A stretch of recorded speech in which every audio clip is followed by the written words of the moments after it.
Capítulo 21. Velhos tempos, belos dias. Você se lembra das tardes de domingo da sua infância? Nelas havia uma avó carinhosa com o colo quentinho e aconchegante. Consegue olhar para trás e encontrar a criança que você foi? Que sensações você consegue resgatar?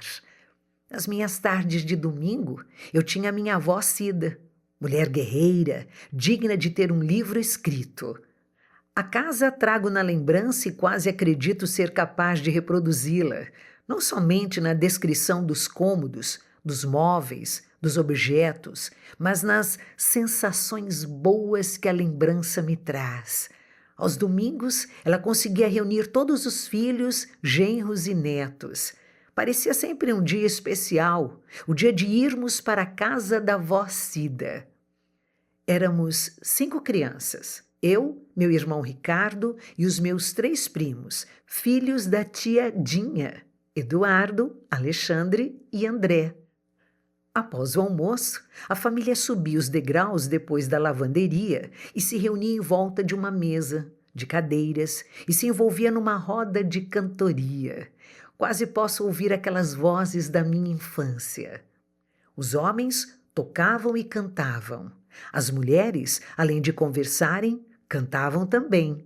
Nós, crianças, brincávamos e, de tanto ouvirmos as músicas repetidas muitas vezes, nos reuníamos na cantoria com as letras decoradas. Meu pai, Victorino, gostava de tocar pandeiro, mas sempre me lembro de ouvi-lo tirando o som de uma garrafa de vidro com um abridor de latas ou de garrafas. Naquele tempo, as garrafas de refrigerante eram de vidro e tinham uma tampa difícil de abrir. Um ou outro homem acompanhava batendo com o quebra-nozes ou outro objeto qualquer em copos cheios, vazios ou pela metade. Lembro-me de cada um deles. Meu pai Victorino, meu tio Tonho, como eu carinhosamente o chamava, meu tio Digo e também meu primo Luiz Carlos, filho da tia Bia. Um ou outro pensionista da minha avó se juntava na cantoria. Zenildo Bodoso tocava violão. Era ele quem geralmente puxava a roda. Havia também o Paulinho, que cantava e tocava violão. Inesquecível, com aquele jeito mineiro, tranquilo. Ao longo dos anos, os pensionistas foram se sucedendo e eu ainda lembro do Orlando, do Benê e do Sidney. E as mulheres, quem eram? Bem, minhas queridas, minha mãe Irene, a tia Dinha, a tia Bia e a avó Cida. Eu me sentia segura e feliz naquele ambiente alegre e cheio de vozes diferentes que compunham uma conversa animada, enquanto as músicas iam aparecendo como por mágica. De todas elas, uma ficou bem guardada na lembrança.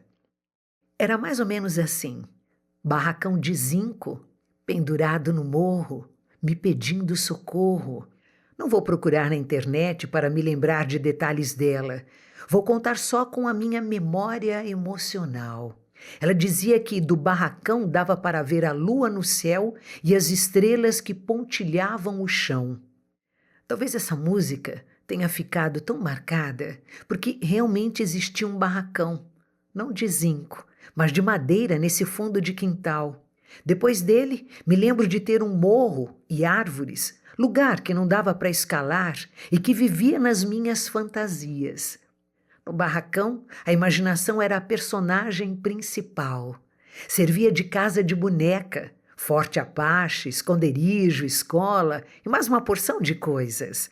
Lembro-me de que nele havia uma janela, uma porta com trinco e tantas coisas que nem sei descrever tudo. Na mesa de madeira havia coisas em cima também. Meu tio Digo consertava a televisão, rádio e lá guardava uma porção de peças. Quando eles cantavam a música do barracão de zinco, eu transformava aquele velho barracão de madeira em zinco e ficava imaginando se no teto eu conseguiria ver as estrelas se eu enxergasse. Havia tantas perguntas que giravam e giravam na cabeça. Algumas delas ficaram ali mesmo, nas cantorias, escondidas embaixo da mesa de madeira do barracão. em algumas daquelas prateleiras. Outras voaram junto com as vozes.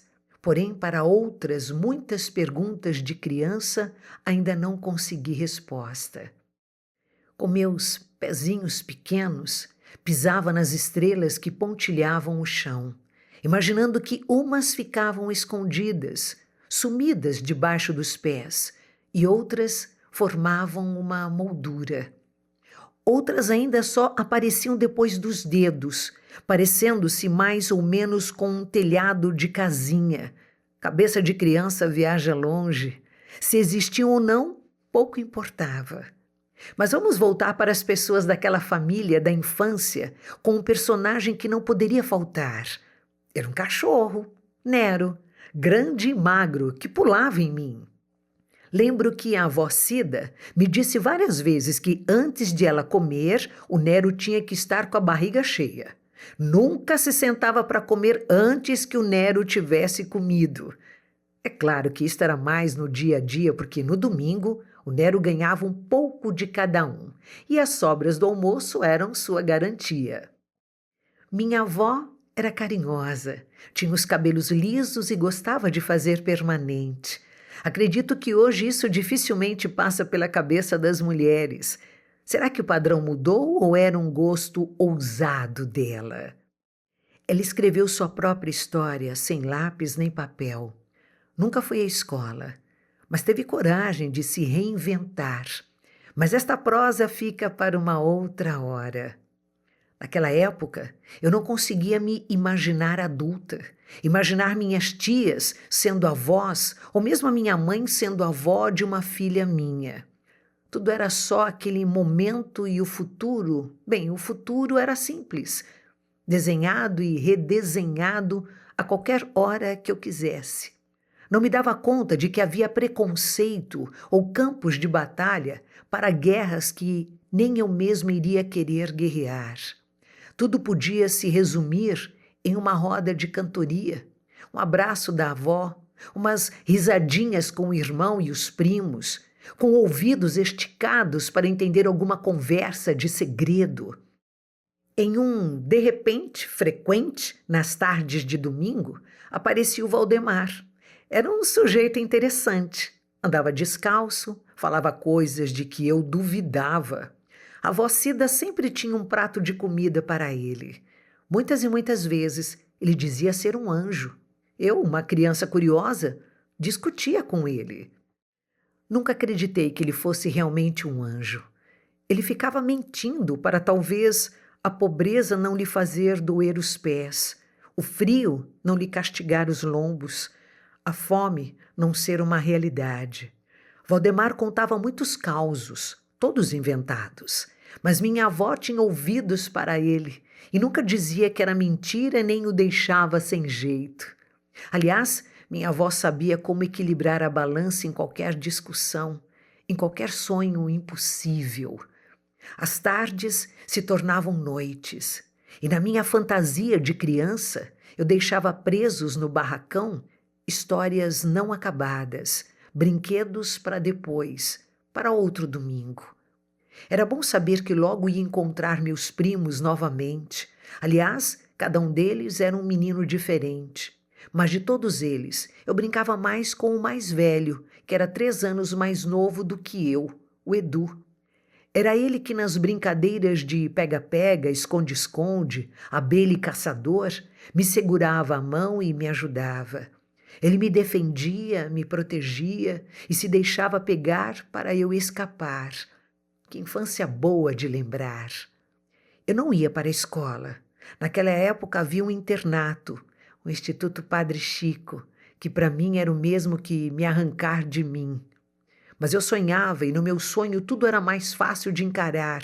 Sofrer por isto, para quê? Eu tinha minhas bonecas, meus primos, meu irmão, minha vizinha Cida, que até hoje é minha amiga. Meu mundo era do tamanho que cabia em mim. Jovens tardes de domingo, tantas alegrias, velhos tempos, belos dias.